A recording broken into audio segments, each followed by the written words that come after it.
গণভোট ঘটনাক্রমে বৈধ বলে মন্তব্য করেছেন স্বরাষ্ট্রমন্ত্রী সালাউদ্দিন আহমেদ।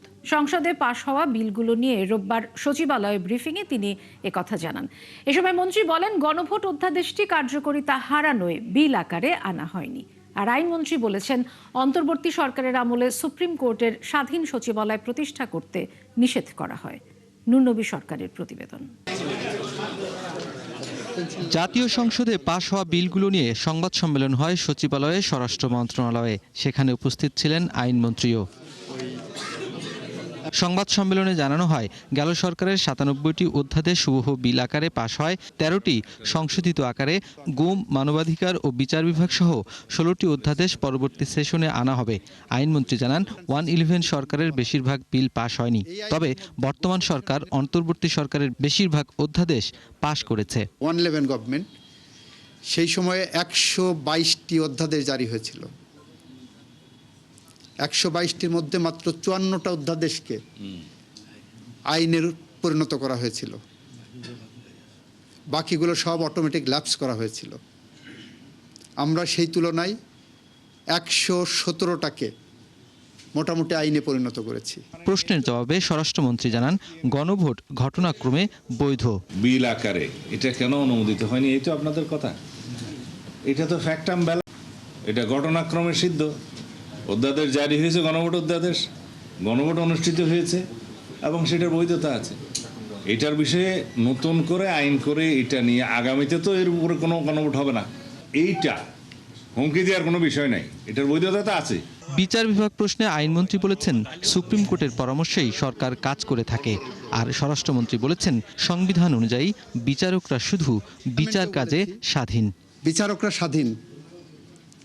আপনারা শুনেছেন, পার্লামেন্টে আমরা বলেছি যে একজন সহকারী জজের ট্রান্সফার বা বদলি, ডিসিপ্লিনারি অ্যাকশন, পদোন্নতি কোনো কিছুই দেওয়ার ক্ষমতা আমাদের এককভাবে না। এটা সুপ্রিম কোর্ট যদি অ্যাপ্রুভ না করেন, এটা আমরা করতে পারি না।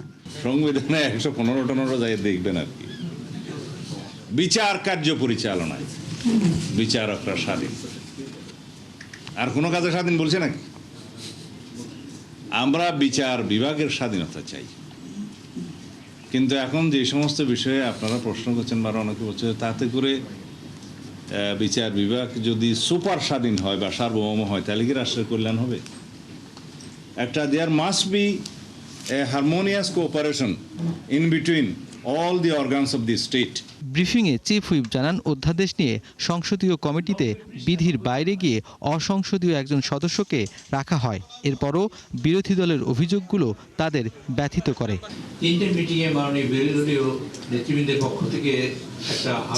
নুরনবী সরকার, ৭১, ঢাকা। বিরোধী দল যতদিন সংসদে লড়াই করতে পারবে ততদিন সংসদে থাকবে, এর বাইরে এক সেকেন্ডও নয়। রোববার জুলাই যোদ্ধা ও শহীদ পরিবারের সাথে মতবিনিময় অনুষ্ঠানে এমন মন্তব্য করেন বিরোধী দলীয় নেতা ও জামাত আমির ডাক্তার শফিকুর রহমান। বলেন, রাজপথই ১১ দলের মূল ঠিকানা, এই রাজপথেই দাবি আদায় করা হবে। এ সময় বিরোধী দলীয় চিফ হুইপ বলেন, এবার আন্দোলন শুরু হলে অর্ধেক সফলতা নয়, পরিপূর্ণ সফলতার জন্যই রাজপথে নামবে জুলাই যোদ্ধারা। আরো জানাচ্ছেন শাহেদুজ্জামান সাকিব। রাজধানীর ডিপ্লোমা ইঞ্জিনিয়ার্স ইনস্টিটিউটে ১১ দলীয় ঐক্য আয়োজিত জুলাই শহীদ পরিবার ও জুলাই যোদ্ধাদের সাথে মতবিনিময় অনুষ্ঠান। এতে উপস্থিত ছিলেন বিরোধী দলীয় নেতা ডাক্তার শফিকুর রহমান ও বিরোধী দলীয় চিফ হুইপ নাহিদ ইসলাম সহ ১১ দলীয় ঐক্যের শীর্ষ নেতারা। আমরা ৩৭ জন শহীদ হয়েছি। অনুষ্ঠানে জুলাই যোদ্ধা ও শহীদ পরিবারের সদস্যরা বলেন, যে কোনো মূল্যে গণভোট ও জুলাই সনদ বাস্তবায়ন করতে হবে। অধ্যাদেশ বাতিল করে শহীদের রক্তের সাথে নাইনসাফি করা হইল বলেই আমি মনে করি। আমরা শহীদ পরিবারের প্রতিনিধিত্ব চাই। মতবিনিময় অনুষ্ঠানে ১১ দলের শীর্ষ নেতারা বলেন, বিএনপি ক্ষমতায় আসার পর জুলাই যোদ্ধাদের সাথে বেইমানি ও প্রতারণা করছে। বিএনপি তাদের জায়গা থেকে ক্ষমতায় এসেছে আওয়ামী লীগের ভোটের মাধ্যমে। ক্ষমতায় আসার পরে তারা শহীদি রক্তের সাথে বেঈমানি করেছে। একদিকে ত্যাগ, রক্ত, জীবন দেওয়ার যে ভার, কষ্টের ভার, সেখানে আমরা আক্রান্ত, আবার স্বপ্ন পূরণ না হওয়ার ভারেও কিন্তু আমরা আজকে আক্রান্ত। বিরোধী দলীয় চিফ হুইপ নাহিদ ইসলাম বলেন, বিএনপি জুলাইয়ের কথা মুখে বলবে কিন্তু বাস্তবায়ন করবে না। সংসদকে যদি সরকার কুক্ষিগত করে দেয়, তাহলে রাজপথে আসার জন্য আমরা সর্বাত্মকভাবে প্রস্তুতি নিচ্ছি। কিন্তু আমরা আপনাদের প্রতি এটাও বলবো যে আমরা এবার সবাই যাতে একটু ধৈর্য ধরি, পরিকল্পনা মোতাবেক আমাদেরকে এবার রাজপথে নামতে হবে। কারণ এবার রাজপথে আমরা নামবো ব্যর্থ হওয়ার জন্য না, অর্ধেক সফল হওয়ার জন্য না। বিরোধী দলীয় নেতা ডাক্তার শফিকুর রহমান বলেন, গণভোট ও জুলাই সনদ বাস্তবায়ন না করে আবারও ফেসিবাদ কায়েমের ইঙ্গিত দিচ্ছে সরকার। বিএনপি জাতির সাথে প্রতারণা, ধোঁকা এবং গাদ্দারি করে তাদের যাত্রা শুরু করেছে। এবার বাংলাদেশ ব্যাংক থেকে শুরু করে ক্রিকেট বোর্ড, তারপরে জেলা পরিষদ, বেমালুম শুরু হয়েছে বিশ্ববিদ্যালয়, সব জায়গায় এখন কু শুরু হয়েছে। অভ্যুত্থান বিএনপি শুরু করে দিয়েছে। সেই আওয়ামী ফ্যাসিস্ট বাকশালী কায়দায় আবার সেই একদলীয় শাসন বাংলাদেশের জনগণের ঘাড়ে তারা চাপাতে চায়। জনগণকে সাথে নিয়ে সরকারের এই অবৈধ হস্তক্ষেপ মোকাবেলা করা হবে বলে হুঁশিয়ারি দেন বিরোধী দলীয় নেতা। জীবন দিব, শহীদ হব, মিথ্যার সাথে অন্যায়ের সামনে ইনশাআল্লাহ তাআলা মাথা নত করব না। শাহিদুজ্জামান সাকিব, ৭১, ঢাকা। রাজধানীর লালবাগ থানায় করা হত্যা চেষ্টা মামলায় জামিনে মুক্তি পেলেন সাবেক স্পিকার শিরিন শারমিন চৌধুরী। বিকেলে কাশিমপুর কারাগার থেকে ছাড়া পান তিনি। এর আগে স্বাস্থ্যগত কারণে জামিন দেয় ঢাকার অতিরিক্ত চিফ মেট্রোপলিটন ম্যাজিস্ট্রেট আদালত। সাবেক এই স্পিকারের আইনজীবীরা জানান, আদালত তাকে নারী হিসেবে ও শারীরিক অবস্থা বিবেচনায় জামিন দিয়েছে। রাষ্ট্রপক্ষের আইনজীবীরাও শিরিন শারমিনের জামিনের বিষয়ে একই কারণ উল্লেখ করেছেন। মহিমিজানের রিপোর্ট। ফাহিম নামের এক ব্যক্তিকে হত্যার চেষ্টার অভিযোগে লালবাগ থানায় দায়ের করা হয় মামলা। এই মামলায় সাবেক স্পিকার ডক্টর শিরিন শারমিন চৌধুরীকে রাজধানীর ধানমন্ডি থেকে গ্রেফতার করে পুলিশ। সেই সময় তাকে জিজ্ঞাসাবাদের জন্য 2 দিনের রিমান্ড চাইলেও আদালত তা নাকচ করেছিলেন। সেই সাথে শিরিন শারমিনের আইনজীবীরাও জামিনের আবেদন করলে তখন তা নাকচ করে আদালত। তবে রবিবার শুনানির সময় আসামি পক্ষের আইনজীবী ডক্টর শিরিন শারমিনের স্বাস্থ্যগত সমস্যার কথা উল্লেখ করে জামিনের আবেদন জানায়। আইনজীবীরা যুক্তি দেখান যে তিনি একজন নারী এবং বর্তমানে তার শারীরিক অবস্থা বিবেচনায় জামিন পাওয়া তার আইনগত অধিকার। শুনানি শেষে ঢাকার অতিরিক্ত chief metropolitan magistrate Mohammad Zakir Hossain 50,000 টাকা মুচলেকায় শিরিন শারমিনের জামিন মঞ্জুর করেন। জাজ সাহেব সন্তুষ্ট হয়ে মাননীয় আদালত ওনাকে জামিন দিয়েছেন। পরিষ্কার করে বলেছেন যে ওনার স্বাস্থ্যগত কারণে এবং অবশ্যই ওনার একটা ক্লিন ইমেজের ব্যাপার এখানে অবশ্যই এখানে রোল প্লে করে। রবিবার শিরিন শারমিন চৌধুরীকে সরাসরি আদালতে হাজির না করে আইনজীবীদের উপস্থিতিতে এই শুনানি সম্পন্ন হয়। রাষ্ট্রপক্ষের আইনজীবীও সাবেক স্পিকারের জামিনের একই কারণ ব্যাখ্যা করেন। আমরা প্রসিকিউশন পক্ষ থেকে তার জামিনের বিরোধিতা করেছি। আমরা বলেছি যে মামলাটি তদন্তাধীন অবস্থায় আছে, সেই জামিন পেলে মামলাটার তদন্তে ব্যাঘাত ঘটতে পারে। আমরা এই ধরনের বক্তব্য রেখেছি। বিজ্ঞ আদালত উভয়ের বক্তব্য শোনার পর তাকে পুলিশ রিপোর্ট পর্যন্ত তাকে অন্তর্বর্তীকালীন জামিন মঞ্জুর করে। মহিম মিজান, ৭১, ঢাকা। সশস্ত্র বাহিনীকে আধুনিক, স্মার্ট, প্রযুক্তি নির্ভর ও দ্রুত প্রতিক্রিয়াশীল করে গড়ে তুলতে চায় বর্তমান সরকার। সকালে ঢাকা সেনানিবাসে সশস্ত্র বাহিনীর দরবারে যোগ দিয়ে প্রধানমন্ত্রী তারেক রহমান বলেন, আওয়ামী লীগ সরকারের সময় পিলখানা হত্যাকাণ্ড চালিয়ে সেনাবাহিনীকে দুর্বল করার চেষ্টা করা হয়েছিল।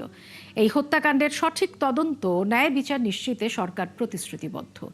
দুর্নীতি ও দায়িত্বে অবহেলা থেকে বাহিনীর প্রতিটি সদস্যকে বিরত থাকার আহ্বান জানিয়ে প্রধানমন্ত্রী বলেন, দল মতের ঊর্ধ্বে উঠে বাংলাদেশকে ধারণ করতে হবে। রিপোর্ট মোহাম্মদ হোসাইনের। সশস্ত্র বাহিনীর সঙ্গে সরকারের সরাসরি যোগাযোগের কার্যকর মাধ্যম হিসেবে দেখা হয় দরবারকে, যেখানে সরাসরি কথা বলার সুযোগ পান সেনা, নৌ ও বিমান বাহিনীর বিভিন্ন পর্যায়ের সদস্যরা। সরকারের দায়িত্ব নেওয়ার পর রোববার সকালে প্রথমবারের মতো ঢাকা সেনানিবাসের দরবারে যোগ দেন প্রধানমন্ত্রী তারেক রহমান। দেশের স্বাধীনতা, সার্বভৌমত্ব রক্ষার অতন্দ্র প্রহরী হিসেবে এ সময় বিভিন্ন পদমর্যাদার সদস্যরা সরাসরি তাদের সমস্যা, প্রস্তাব এবং অভিজ্ঞতা তুলে ধরেন প্রধানমন্ত্রীর সামনে। বাইরে জাতিসংঘ শান্তি রক্ষা। নিজ বক্তব্যে জুলাই গণঅভ্যুত্থানে সশস্ত্র বাহিনীর ভূমিকার প্রশংসা করেন সরকার প্রধান। বলেন, সশস্ত্র বাহিনী নির্দিষ্ট কোনো ব্যক্তি বা দলের সম্পত্তি নয়। পেশাদারিত্বের সঙ্গে কাজ করলে বাংলাদেশকে কেউ কখনো পরাভূত করতে পারবে না বলেও প্রত্যয় জানান তারেক রহমান। স্বাধীনতার ঘোষক সাবেক সেনাপ্রধান শহীদ প্রেসিডেন্ট জিয়াউর রহমান, সাবেক প্রধানমন্ত্রী দেশনেত্রী মরহুমা খালেদা জিয়া বিশ্বাস করতেন এবং বর্তমান সরকারও বিশ্বাস করে, বাংলাদেশের ধর্মীয় সামাজিক মূল্যবোধে উজ্জীবিত দেশের জাতীয়তাবাদী শক্তি এবং সশস্ত্র বাহিনী যদি শক্তিমান এবং ঐক্যবদ্ধ থাকে তাহলে বাংলাদেশকে কেউ কখনো পরাভূত করতে পারবে না। আওয়ামী লীগ সরকারের সময় পিলখানা হত্যাকাণ্ড চালিয়ে সেনাবাহিনীকে দুর্বল করার অপচেষ্টা চালানো হয়েছে বলে অভিযোগ করেন প্রধানমন্ত্রী। এই হত্যাকাণ্ডের সঠিক তদন্ত ও ন্যায় বিচারের অঙ্গীকারের কথা পুনর্ব্যক্ত করেন তিনি।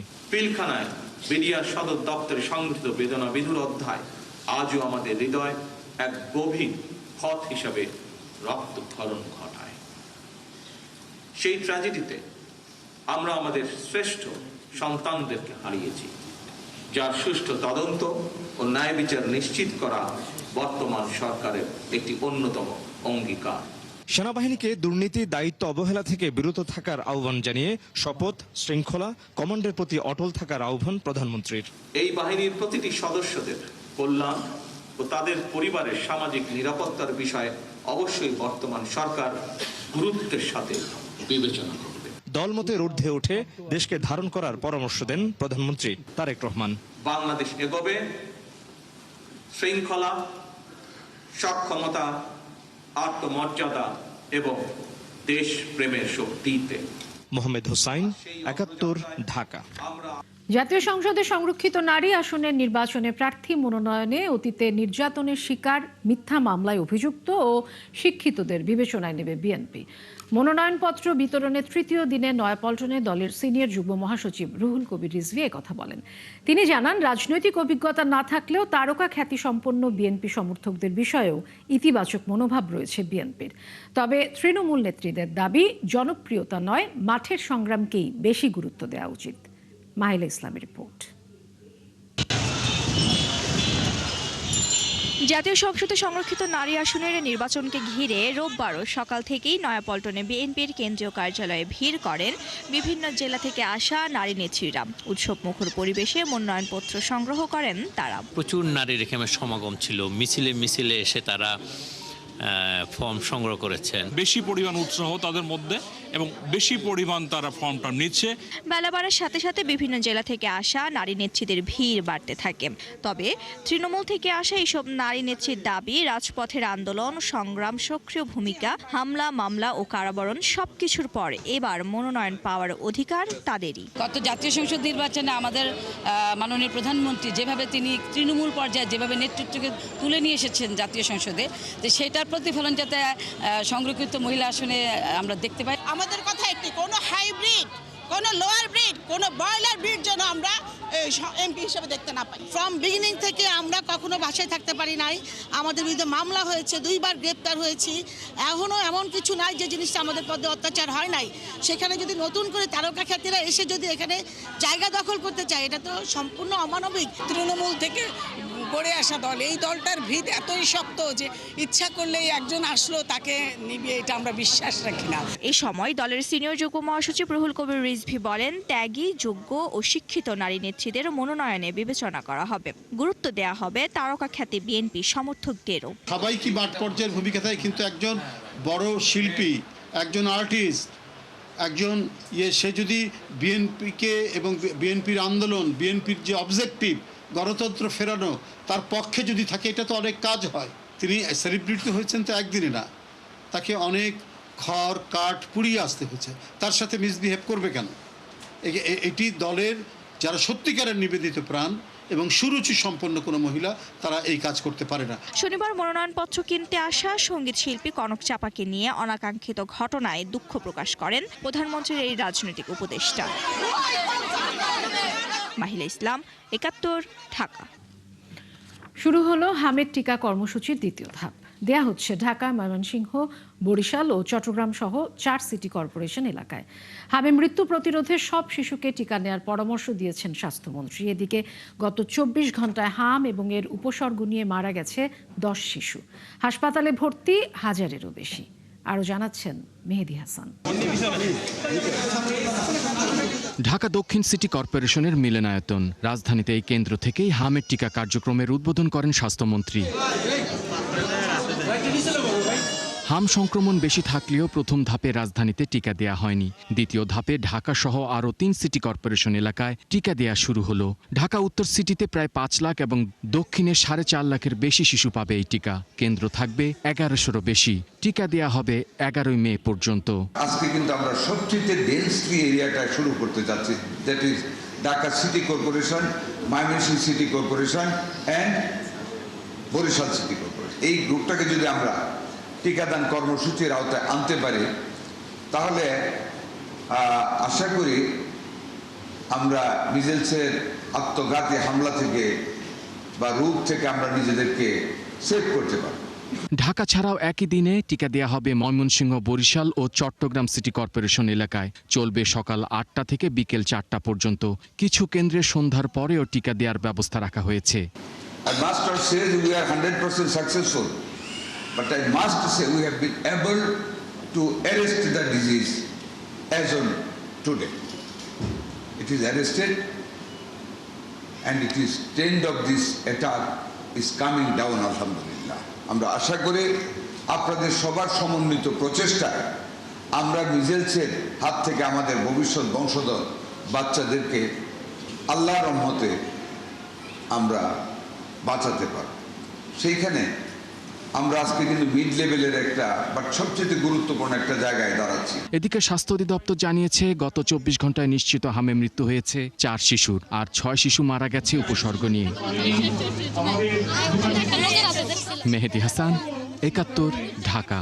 হাম মোকাবেলায় ঢাকা উত্তর ও দক্ষিণ, বরিশাল এবং ময়মনসিংহ এই 4 সিটি কর্পোরেশনে টিকা দেওয়া শুরু হয়েছে। চলবে আগামী 20 এপ্রিল পর্যন্ত। এদিকে ময়মনসিংহে গত 24 ঘন্টায় হামে আক্রান্ত হয়ে 2 শিশুর মৃত্যু হয়েছে। হামের প্রকোপ এখনও বাড়তি, রোগীর চাপ বাড়ায় বেড়েছে দুর্ভোগ। সহকর্মীদের তথ্য ছবিতে প্রতিবেদন।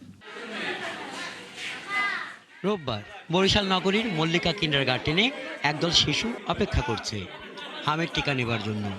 পরে সিটি কর্পোরেশনের প্রশাসক বিলকিস আক্তার জাহান শিরিন এই কর্মসূচির উদ্বোধন করেন। এরকম 30টি কেন্দ্রে একযোগে হামের টিকা প্রদান কর্মসূচি শুরু হয়েছে। প্রায় 30টি টিকাদান কেন্দ্রে এই কর্মসূচি চলমান থাকবে। আমরা 10ই মে পর্যন্ত এই কার্যক্রমটি চালাবো। আমাদের এই কার্যক্রমের অংশ হিসেবে আমরা বিশেষ কিছু টিমও তৈরি করেছি। ময়মনসিংহ নগর ভবনে একই দিন হাম রুবেলা টিকা ক্যাম্পেইনের উদ্বোধন করেছেন সিটি কর্পোরেশনের প্রশাসক রকুনুজ্জামান সরকার। নগরীর 33টি ওয়ার্ডে 70টি টিকাদান কেন্দ্রে 60,000 শিশুকে লক্ষ্যমাত্রা ধরা হয়েছে। পটুয়াখালীতে হাসপাতালে আইসোলেশন ওয়ার্ড 20 থেকে 30 শয্যায় উন্নীত করা হলেও রোগীর চাপ সামলানো যাচ্ছে না। মেডিকেল কলেজ হাসপাতালে গত 24 ঘন্টায় নতুন 19 জন রোগী ভর্তি হয়েছে। পাতলা পায়খানা, তারপরে শ্বাসকষ্ট, নাক দিয়ে পানি পড়ে, বমি করে, গায়ে যেন কি উঠছে, খুব অসুস্থ আর সমস্যা এই সমস্যা নিয়েছে। সন্দেহজনক হামের রোগী 72 জন আর নতুন ভর্তি রোগী হচ্ছে 17 জন। নেত্রকোনায় নতুন করে আরও 11 জনের শরীরে হামের উপসর্গ শনাক্ত হয়েছে। এতে জেলায় মোট 192 জন শিশুর শরীরে হামের উপসর্গ মিলেছে। বর্তমানে 88 জন রোগী বিভিন্ন হাসপাতালে চিকিৎসাধীন। নতুন করে কুমিল্লা মেডিকেল কলেজ হাসপাতালে 21 শিশু রোগী ভর্তি হয়েছে। রোগীর চাপ বাড়ায় হাসপাতালে শয্যা সংকটও দেখা দিয়েছে। জ্বর ছিল, তারপর আপনার ঠান্ডা, তারপর শ্বাস টান, আবার বাথরুম, তারপর জ্বর সারে না, তারপরে বৃহস্পতিবারে দেখি সকালে এটা শরীরের মধ্যে নেই, একটা দিকে দুধ লেগেছে। আমাদের এখান থেকে রেফার হয়েছে ঢাকায় 3 জন রোগী, তবে আমাদের এখানে কোনো ডেথ নেই। শিশুদের জন্য পৃথক 2টি ইউনিট চালু থাকলেও শিগগির আরও একটি চালু হচ্ছে। হাসান আহমেদ, 71। যুদ্ধের কারণে মধ্যপ্রাচ্যে 10 থেকে 15 লাখ প্রবাসী কর্মী চাকরি হারানোর ঝুঁকিতে পড়েছে। এতে ঝুঁকিতে রয়েছে বৈদেশিক মুদ্রা অর্জনকারী রেমিটেন্স ও রফতানি খাত। এজন্য ব্যাংক খাতে প্রবাসীদের আস্থা ধরে রাখতে কাজ করার তাগিদ দিলেন তথ্যমন্ত্রী জহিরুদ্দিন স্বপন।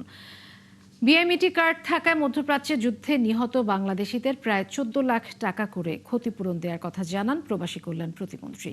রোববার রাজধানীর সোনাগাঁও হোটেলে এনবিআর ওয়ার্ল্ড কনফারেন্সের সিরিজের উদ্বোধনী অনুষ্ঠানে মন্ত্রী প্রতিমন্ত্রীরা এসব কথা বলেন। বিস্তারিত সুশান্ত সিনহার রিপোর্টে।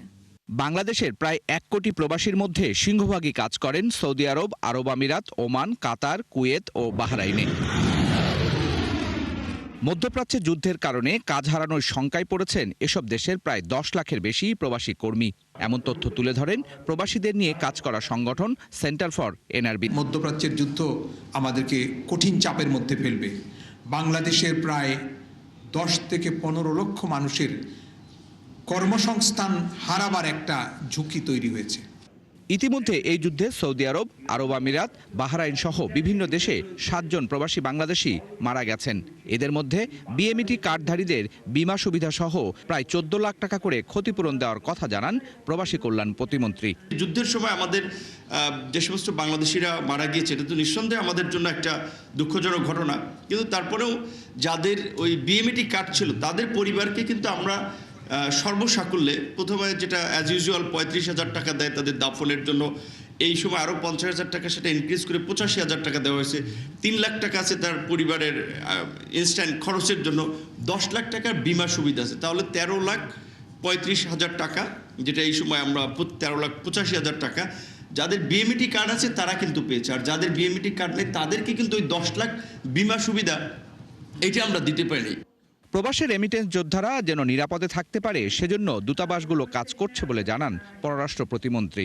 যে যুদ্ধ এখন চলছে, বাংলাদেশকে তারা একটি বন্ধু রাষ্ট্র হিসেবে গণ্য করছে এবং আমাদের যে রেমিটেন্স যোদ্ধারা যারা বিদেশে আছে তারা যেন সুরক্ষিত থাকতে পারে, তারা যেন নিরাপদে থাকতে পারে, সেটা কিন্তু ওই দেশগুলো দেখছে এবং আমাদের মিশনগুলো কিন্তু সেই লক্ষ্যে 24/7 কাজ করছে। মধ্যপ্রাচ্যের যুদ্ধ পরিস্থিতির কারণে দেশের বৈদেশিক মুদ্রা অর্জনকারী 2 খাত ঝুঁকিতে রয়েছে বলে জানান তথ্যমন্ত্রী। আমাদের বৈদেশিক মুদ্রার উৎস কিন্তু দুটোই খুব টলটলায়মান, ইনফর্মাল বা অন্য কোনো আনঅফিসিয়াল চ্যানেলে না ঢুকে এখানে ঢোকে, সেটার জন্য আরও কী কী ইনসেন্টিভ দেওয়া যেতে পারে, সেখানে আরও কী কী সুরক্ষা দেওয়া যেতে পারে সেটার জন্য করা যেতে পারে। ব্যাংকিং ব্যবস্থাগুলির মধ্যে আস্থার জায়গাটা যাতে থাকে, তো সেটা তো একটা কাজ আছেই, যে যারা টাকা পাঠাবেন, রেমিটেন্সটা পাঠাবেন, বৈদেশিক মুদ্রাটা উপার্জন করবেন, সেটা যেন সরকারের হাতেই আসে, তার জন্য বৈদেশিক মুদ্রা হিসেবে জনগণ বা পাবলিক বা রাষ্ট্র যাতে ব্যবহার করতে পারে। বৈধভাবে রেমিটেন্স আয় বাড়াতে শীর্ষ রেমিটেন্স আনা ব্যাংকগুলোকে সম্মাননা তুলে দেওয়া হয় অনুষ্ঠানে। সুশান্ত সিনহা, 71, ঢাকা। ইসলামী ব্যাংকের ব্যবস্থাপনা পরিচালক ও সিইও ওমর ফারুককে সাময়িক ছুটিতে পাঠিয়েছে ব্যাংকটির পরিচালনা পর্ষদ, যা কাল থেকে কার্যকর হবে। ভারপ্রাপ্ত এমডি হিসেবে দায়িত্ব দেওয়া হয়েছে অতিরিক্ত ব্যবস্থাপনা পরিচালক আলতাফ হোসেনকে। 71কে নিশ্চিত করেছে ঊর্ধ্বতন এক কর্মকর্তা। ইসলামী ব্যাংক সূত্র জানায়, রোববার নিয়মিত বোর্ড মিটিংয়ে এমডি ওমর ফারুকের বিষয়ে প্রশ্ন উঠে, পরে সদস্যদের সিদ্ধান্তে তাকে সাময়িক ছুটিতে পাঠানো হয়। সূত্র অনুযায়ী এতে সায় ছিল বাংলাদেশ ব্যাংকেরও। নিঃশঙ্ক চিত্তে নবীন আলোয় রমনা বটমূলে বাংলা নতুন বছরকে স্বাগত জানাবে ছায়ানট। ভোর 6:30টায় 2 ঘন্টার আয়োজনে থাকছে 8টি সম্মিলিত ও 14টি একক গান। রোববার সংবাদ সম্মেলনে ছায়ানট জানিয়েছে, অন্ধকার দূর করে আলোর পথে যাত্রার এই সংকল্পে শঙ্কাহীনভাবে নিজেদের পরিবেশনা করতে চায় তারা। আরও জানাচ্ছেন পার্থ সঞ্জয়।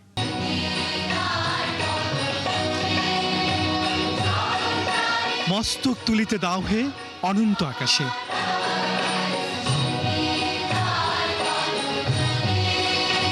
রমনার বৃক্ষ ছায়ায় নতুন দিনের ভোরে নরম আলোয় স্নিগ্ধ প্রকৃতি এবং মানব ও দেশপ্রেমের গানের পাশাপাশি থাকছে লোকজীবনের সুর। পুরো আয়োজন নিয়ে এবং সব শঙ্কা, অনিশ্চয়তা, আতঙ্কের অবসান করে ছায়ানট এবার নিঃশঙ্ক চিত্তে সংস্কৃতি চর্চার আহ্বান জানাবে। চিত্ত যেথা ভয় শূন্য, উচ্চ যেথা শির, সেখানেই বাঙালির জয়।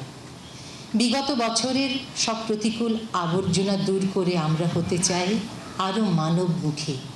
নতুন বছর বাঙালিকে সে শক্তি যোগা। সব শঙ্কা, অনিশ্চয়তা, আতঙ্কের অবসান চায় ছায়ানট। কামনা করে মানব জাতির শান্তি, কল্যাণ, স্বস্তি। নিরাপত্তার বিষয়ে তারা জানান, শঙ্কা থাকলেও পরিবেশনা অব্যাহত রাখবেন তারা, শঙ্কা না থাকলেও হবে পরিবেশনা। শঙ্কাহীনভাবে গান গাইতে চাই, অভয় মনে গান গাইতে চাই। শঙ্কা থাকলেও আছি, না থাকলেও আমরা গাইবই।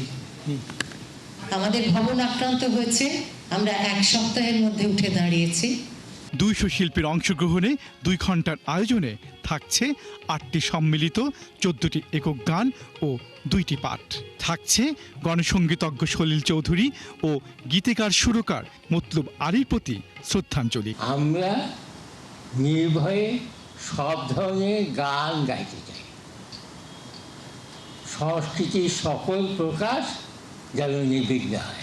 মানবতা, সংহতি, সাম্য, সম্প্রীতির ফুল ফোটানোর এই সংকল্প ছড়িয়ে পড়বে এমন প্রত্যয় ছায়ানটের। সংবাদকর্মী ও সংস্কৃতি পার্থ সঞ্জয়, ৭১, ঢাকা। আমরা বিশ্বাস করি চৈতালি হাওয়া আর সূর্যের প্রখরতার মিশেলে বইছে নতুন বছরের সুর।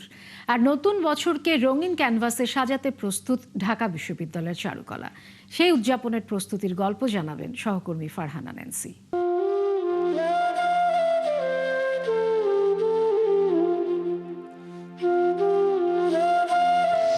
নগর যে আনন্দ উৎসবের অপেক্ষায়, নাগরিক মন যে নতুন সৃষ্টিকে বরণ করার অপেক্ষায়, সেই অপেক্ষাকে রঙিন করে তুলতে কর্মযজ্ঞ চলছে এই চারুকলা প্রাঙ্গণে।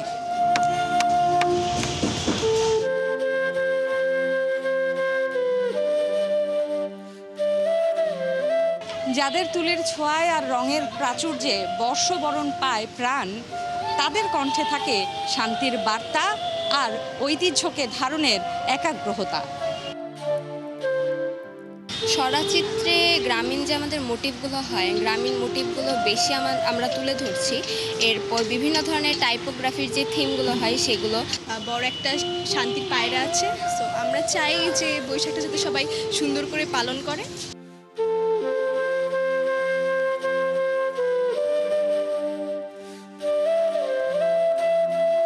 পহেলা বৈশাখের প্রিপারেশন নিচ্ছি, তো এটা নিয়ে যখন দেশবাসী আনন্দিত হবে, আমাদের কাজগুলো দেখবে, তখন আমরাও অনেক ভালো লাগবে আমাদেরও।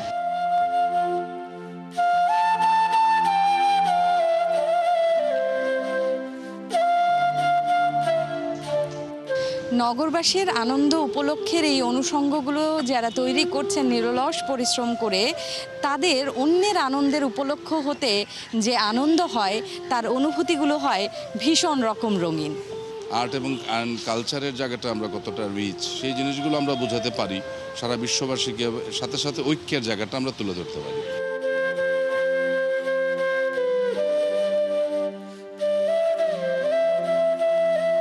কাজের মধ্যে যে আমাদের নিজেদের মেলবন্ধন, এটা দুর্দান্ত একটা অভিজ্ঞতা। পৃথিবীর যে কোনো প্রান্তে গিয়ে এই ধরনের কোনো মোটিভ দেখলে আপনার মনে হবে যে না, এটা আমাদের কোনো একটা নিজস্ব উপাদান বা সম্পদ।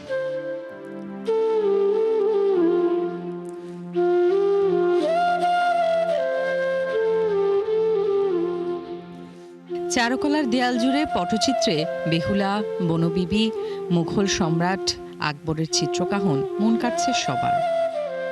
নববর্ষকে উদযাপন করার রঙিন এই সব চিত্রকথার কাজ প্রায় শেষের পথে।